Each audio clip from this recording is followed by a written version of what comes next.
Students, हमारा आज का लास्ट टॉपिक है इस चैप्टर का, जो energy store in a capacitor, और टॉपिक है ये 12.16 चैप्टर नंबर 12 इलेक्ट्रोस्टैटिक्स का। इसके बारे में हम पढ़ते हैं।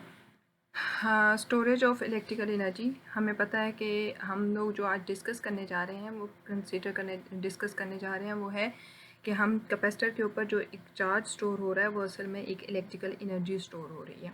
तो कैपेसिटर एक डिवाइस है जिसको हम चार्ज स्टोर करने के लिए यूज़ करते हैं। तो अल्टरनेटिवली हम ये भी कह सकते हैं कि ये एक ऐसा डिवाइस है जिसके जरिए से हम इलेक्ट्रिकल एनर्जी को स्टोर करते हैं। तो ये साइड पे डायग्राम में आपको नज़र आ रहा है। इस डायग्राम के मुताबिक अगर आप देखें तो आपके पास यहाँ पर पार्टिकल जो है, ये जो सर्किट डायग्राम शो हो रही है वो ये शो कर रही है कि हम ये कहेंगे कि हमारे पास जो पार्टिकल है वो एक पोटेंशियल हासिल कर रही है। तो हम इसकी करते हैं।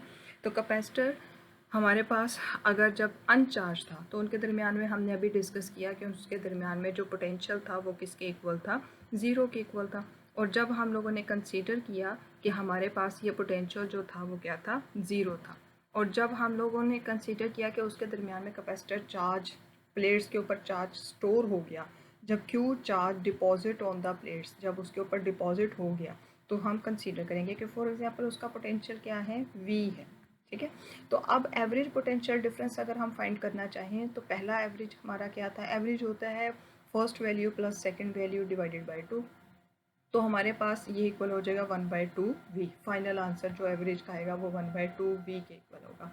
अब यहाँ से पोटेंशियल एनर्जी हमारे पास इक्वल होगी इस चीज़ के 1/2qv के। पोटेंशियल एनर्जी qv के इक्वल क्यों होगी, क्योंकि हमने पढ़ा हुआ है कि ये इक्वल होता है जो वर्क किया गया चार्ज को स्टोर करते हुए। जो भी वर्क हम करेंगे चार्ज को स्टोर करते हुए वो उसकी क्या बन जाएगी, पोटेंशियल एनर्जी। तो अब यहाँ से ये 1/qv आ गया हमारे पास। कैसे आया, ये वाला 1/v ये, और साथ में q इसके साथ मल्टीप्लाई।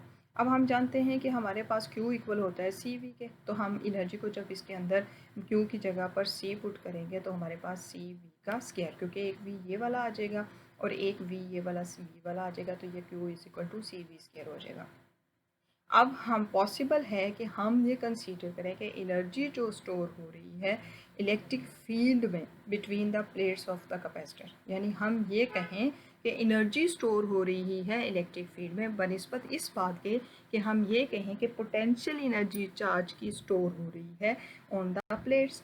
तो लिहाजा हम इस काम के लिए क्या कंसीडर करेंगे कि हमारे पास v इज़ इक्वल टू क्या है, ई डी है।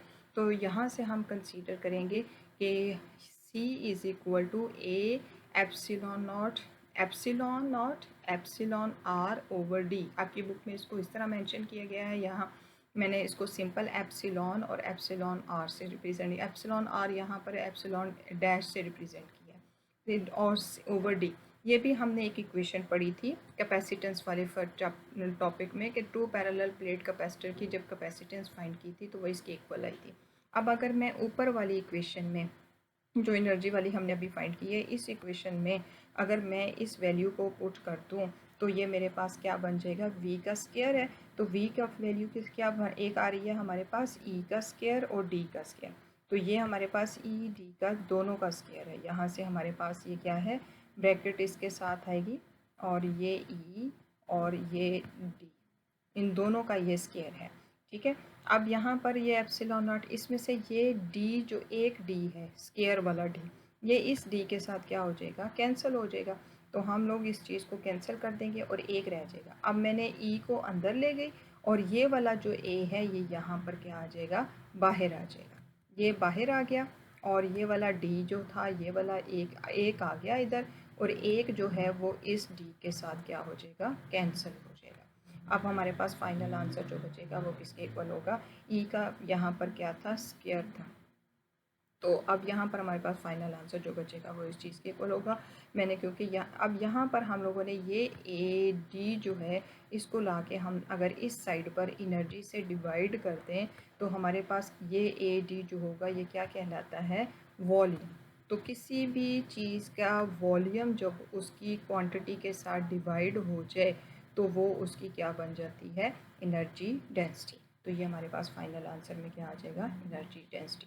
इसका मतलब है कि हमने क्या फाइंड की है, energy density of the charge that deposit on the parallel plate capacitor.